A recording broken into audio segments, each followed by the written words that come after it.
Hello, this is Curtis Crowe, the Photo Pro here, and today we're going to talk about a little mini photo adventure, I guess you can call it, of me with a client. We're taking pictures of their 2-year-old kid. It's going to be mostly kids, but a little bit of family shooting too. So we're going to do that, and what I'm going to do differently about this photo shoot is I'm going to be challenging myself a little bit.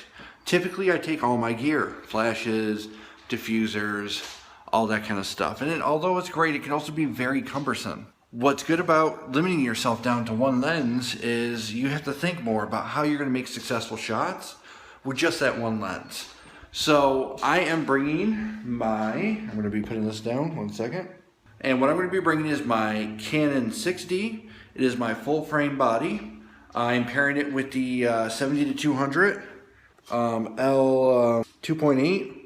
My basically it's my best lens. So with what I normally bring is I have a 24-70, which gets anytime like the kids are running around or something like that. I just need to be a little bit more versatile with focal length. I also bring a 50mm 1.8 if I really want to blow out the background. But on a sunny day like this, I really don't think I'm going to hit 1.8. I really doubt it. And then I'm also usually bringing my 200mm f2.8. And that is kind of my high compression lens. It's really great for portraits. It's really great for smaller shoots with less people, so 1 or 2, which would be ideal in this situation. But this covers the 70-200 focal length, this lens right here. It'll give me a little bit of versatility in the moment, and it gives me that 200mm compression that I want for my 200mm. It lets me go down to 70, so I won't be able to take any crazy wide shots. But honestly, when there's only 1 to potentially 3 people there, I highly doubt I'll even have to go wide. And we're going to George Park. Although it is very beautiful, it's not really something you want to shoot a lot of wide angles with, just because there are, you know, people's houses and stuff like that in the background, and you lose bokeh, and you get more of that in there, and it kind of distracts from the image. So I'm sticking with this. I'm going to be pairing it with my camera sling, and we're just gonna ride it solo like this. Got my battery fully charged. Got a 16 gig SD card. I know I'm small, but I love bringing 16 gig SD cards for shoots. Because honestly, if I end up taking more than 400 photos in an hour, I should smack myself. So there's really no reason to bring the 32-64. Granted, it's always good to have backups, and I might bring a backup. I probably will bring a backup, just because if the card fails during the shoot, you always got to have a backup plan. But yeah, so we're going to go ahead and get started on this adventure.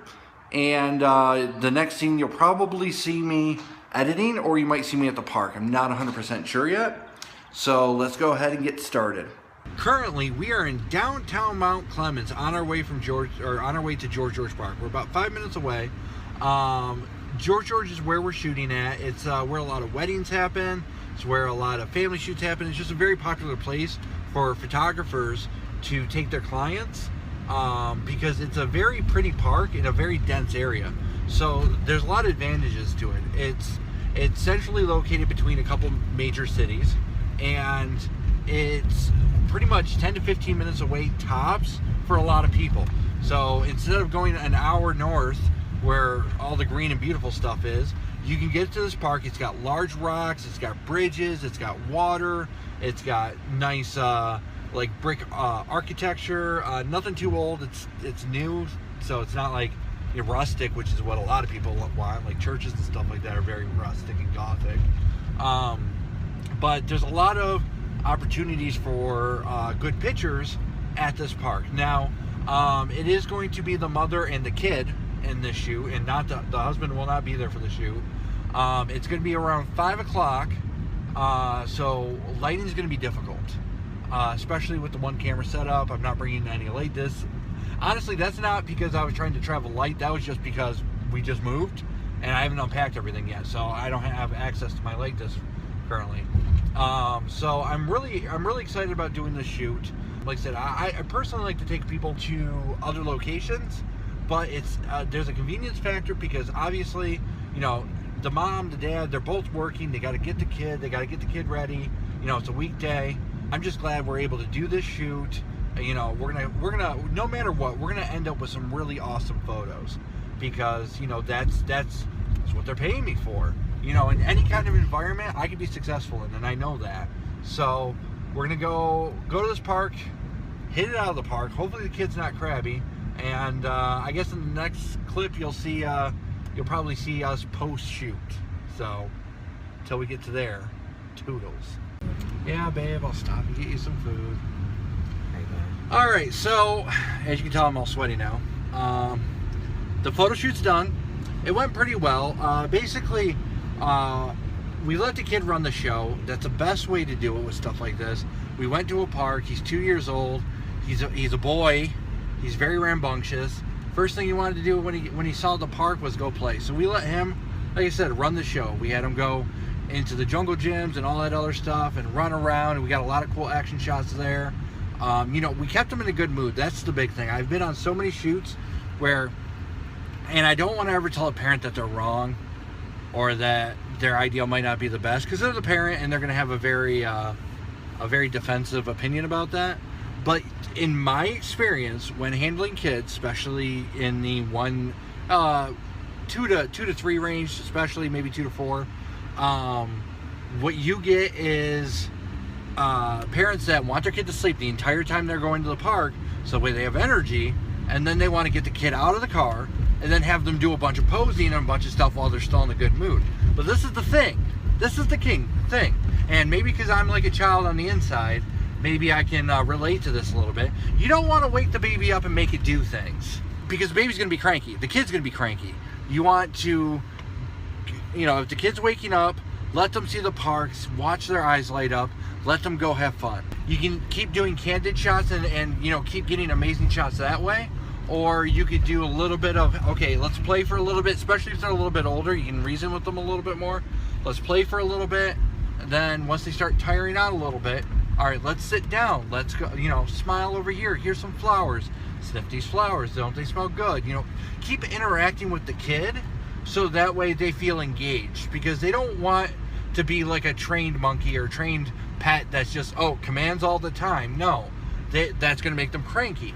So I think we did this the right way. We let him run the entire show. We started when he was ready. We finished when he was done. And everything went really well. I'm really excited about these photos. My only complaint is he did not want to pose at all, not 100%. I personally don't like a lot of pose shots, but I like a couple to be in there. I mostly like candid shots. We got tons of candid shots, but it would have been nice to get 1 or 2 poses. But again, he runs the show.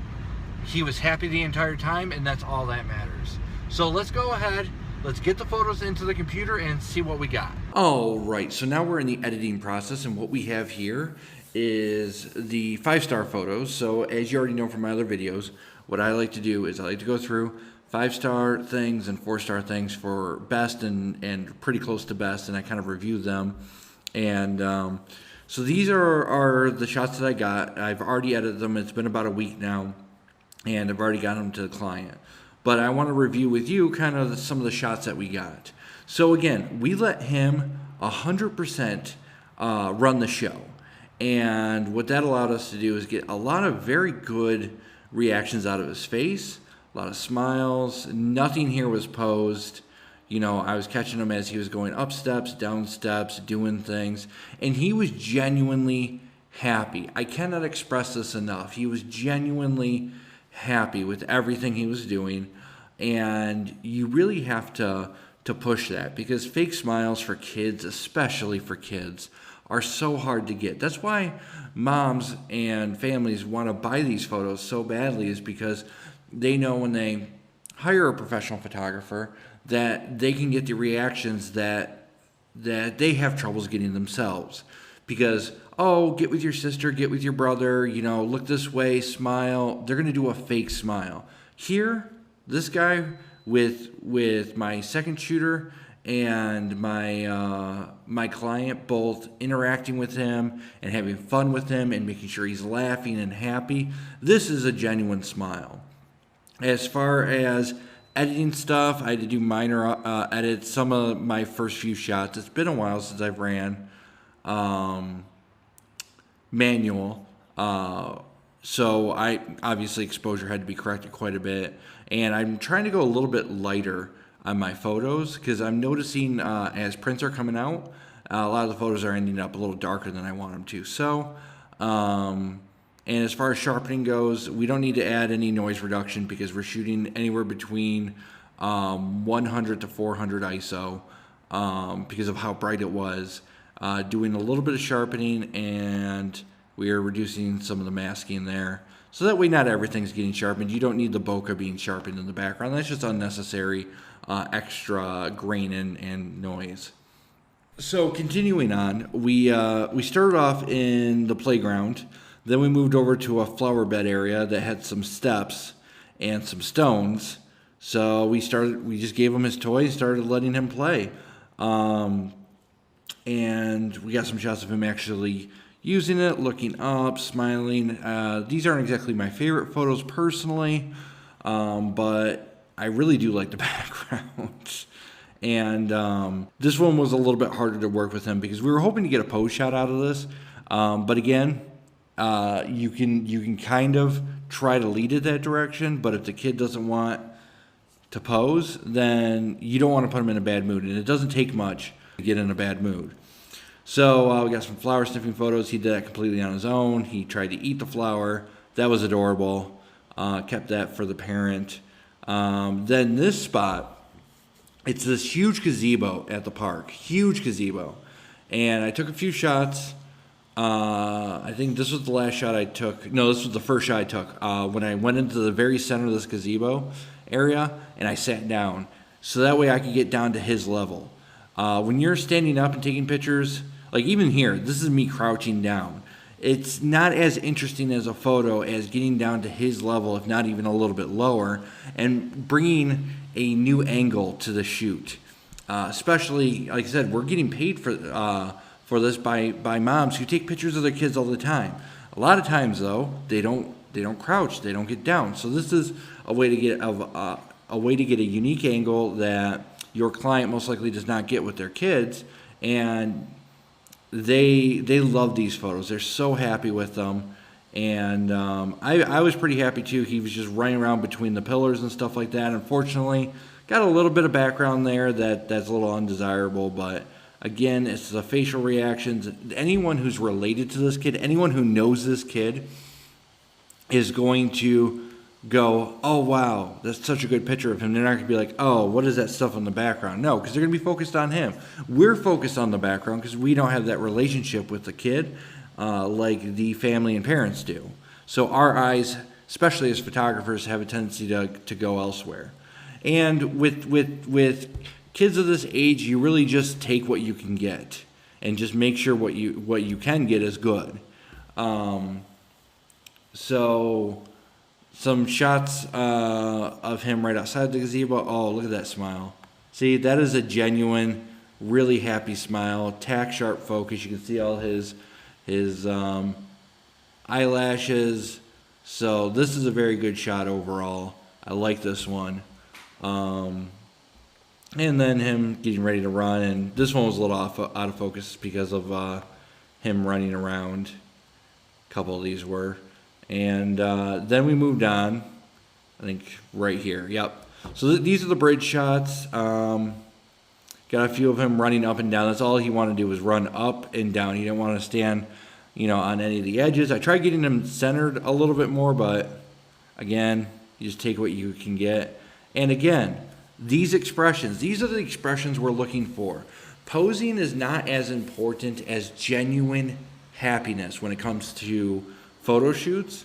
Genuine emotion is what we're trying to capture. We want the feeling of happiness, and we want the feeling of love and compassion, and for our types of shoots, the shoots that we're doing here today, even with any branch of photography, you want to pull some kind of emotion, whether it be sadness or grief or happiness or joy, any of that stuff. That's where you get that attachment. When the viewer looks at your photo and gets that attachment, because they can relate to that level of happiness, that oh my God, that pure almost serenity in some photos. And again, that's what we're trying to capture. We're trying to capture pure emotion. Now I just realized I did not straighten this photo. Maybe I did that on purpose. I don't know. I'm not much of a Dutch angler for kid shoots. Anyway, that's not important. And that was it. After that, he was tired out. We started walking back. He wanted Mama to carry him all the way back because he did so much running around. But that's our shoot. So this has been hopefully an educational video for you guys. This is a shoot basically from start to finish. And let me know what you guys think of the photos, whether you like them or hate them. I'd like to know what you guys think. And leave any comments down below. I usually comment within 24 to 48 hours. And as always, this has been Curtis Crowe, the Photo Pro. And as I always do, toodles. So that's what we're actually photographing. 3/20th of a second, f/16 at ISO 100. This is my first time doing a sunrise. The difficult part about how your camera processes your RAW file.